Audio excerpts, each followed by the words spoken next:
What is up, ladies and gentlemen? Steve Nasantoski here of Mason Brew, bringing you another episode of Freshman Feature for the class of 2021, school stats, recruitment, everything you guys need to know about the true freshman class of 21 for the 2021 football season. It's a tongue twister. Previous episode 15, on Lewis Hansen, linked in the description below. Also a little icon up here somewhere. Check that episode out, but let's dive into episode 16 here, covering the four-star defensive lineman Kechaun Bennett. All right, Bennett, he attended Suffield Academy out of Suffield, Connecticut. If that sounds familiar, current safety Brad Hawkins attended there for a prep year before joining the Wolverines. Bennett was 9-0 as a junior. He was a 4-year varsity player, 3-year starter. Senior season, unfortunately, was canceled due to COVID-19. While at Suffield Academy, he was a multi-sport athlete. He wrestled. A pretty prolific wrestler as well. He won the Western New England Prep Tournament, was 4th overall in the state. He also did shot put and discus in the 9th grade, so a guy with a lot of versatility there. Looking at his stats here, I'll put those on the screen. 48 tackles, 12 tackles for loss, and 7 sacks as a junior in 2019.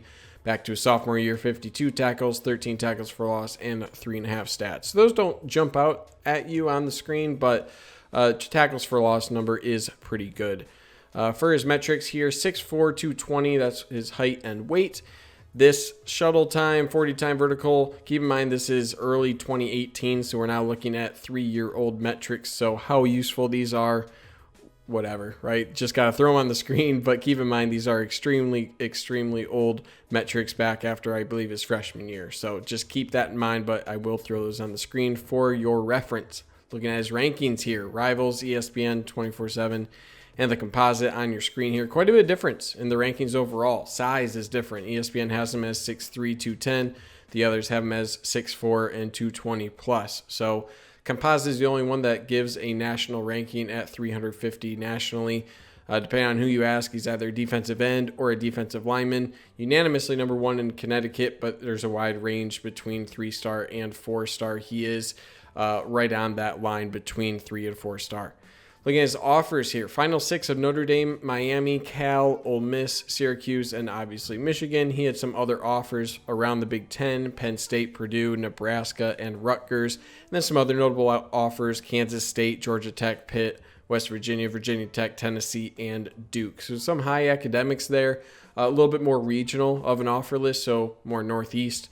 But there are some bigger hitters there, Ole Miss, Miami, Notre Dame, Penn State, teams that do kind of pop out as, yeah, this is a 4-star offer list. Looking at his recruitment now, he was a guy who was always leaning towards Michigan from the start. You mentioned the culture that Michigan had as a prime reason he committed to the Wolverines. There were a couple of people from Suffield Academy saying good things about Michigan as well. The headmaster of the high school is also an alum, so go blue to that guy. He had already visited Michigan before everything was shut down due to COVID. An official in March 2020 was set up, obviously canceled. He's a guy who had his decision made before dropping his top 6 list, he said. So again, a long-term lean there to the Wolverines. Academics were high on his list of priorities. He did say that he does prefer hotter weather, so Michigan somehow convinced him to get past that and bear the cold winters. Looking at his scouting here, so he's a thin build, right? Only 220 pounds or so at 6'3", 6'4". Good frame to add pounds, and scouts have said as much. He's an accomplished wrestler. As I said, I love wrestlers on the offense and defensive line. Leverage, things like that. Hand fighting, those are things that are really important in wrestling that should translate well to the defensive line. Fires off the ball quick, low pad level, gets upfield well, flourishes around the edge, speed to chase plays from behind. He plays assignment football, so he stays within his assignment there. Flexible, good bend at the knees, and solid hands. So all this shows the traits of an elite pass rusher. There are some improvements. Obviously, he's only 220 pounds. Adds strength overall. It's going to be one of the top priorities as soon as he gets into the program. Stack and shed ability, right? Because he's kind of undersized, he relies more on his speed than his strength at this point, so that's just a skill set he'll have to develop. Run defense, I mentioned, relies on speed too much and improving technique. So those are all things that come with time. Given he is a bit undersized, he will have to put some time into that as well moving forward here. So for his film, as always, 8:30 p.m. tonight, Wednesday, Eastern Time, live stream to watch all things film on Kechaun Bennett. So come join me here on the Mason Brew YouTube channel for that tonight on Wednesday. All right, looking at his comp, I have a couple names here. Both Mario Ojemudia and Frank Clark I have as comps here. They're both undersized defensive ends that eventually grew into that position. For Ojemudia first, he was 6'2 or 6'3 out of high school at 215 pounds. He was a 4-star, right around 250 nationally. Was seen as kind of a weak side defensive end. He was out of Farmington Hills Harrison here in the great state of Michigan. For his scouting, solid speed around the edge, great motor, relentless, quick off the ball, need to improve strength and shedding blockers, right? So a lot of those things you kind of see similarities between Mario Ojemudia and Kechaun Bennett's skill set. Ojemudia obviously grew into a guy who had a cup of tea in the NFL, but produced as a decently solid collegiate defensive end. And for Frank Clark, he's a lot more on the upside version of this comparison. So he was 6'3", 6'4 out of high school. He was only a 3-star, around 700 nationally out of Ohio.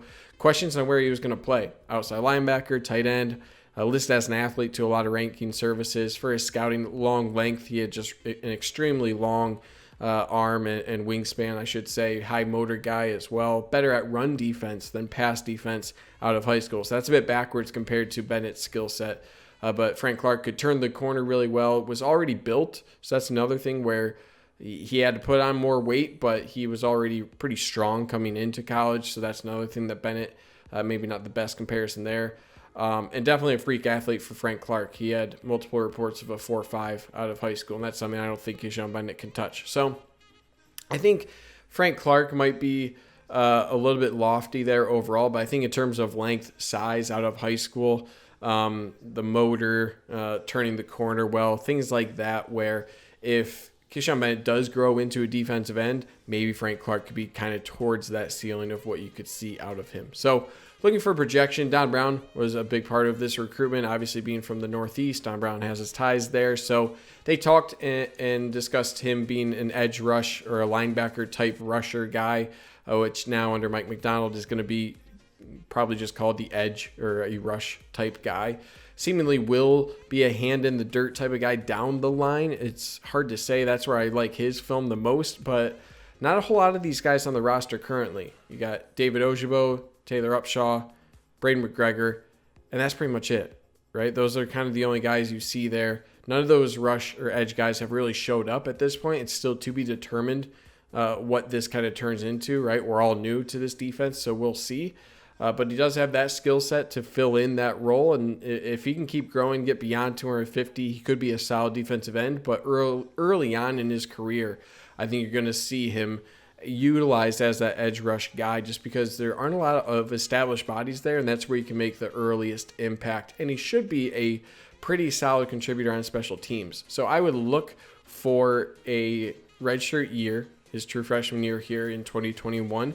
If he can really impress or surpass a couple of those names I mentioned early on, maybe you get him more than just those 4 games, but I think his upside at special teams and the depth chart allow him to at least rotate in his redshirt freshman year 2022 and beyond. So that's all I got for you guys for this episode. Check out the community tab and my Twitter to vote on who you guys want to see for the next week, the next couple episodes. Live stream tonight here, 8:30 p.m. And then finally, like, subscribe if you haven't already. Really helps grow the channel. Beyond that, guys, thank you for taking the time out of your day to watch this video. Stay safe out there, and as always, go blue.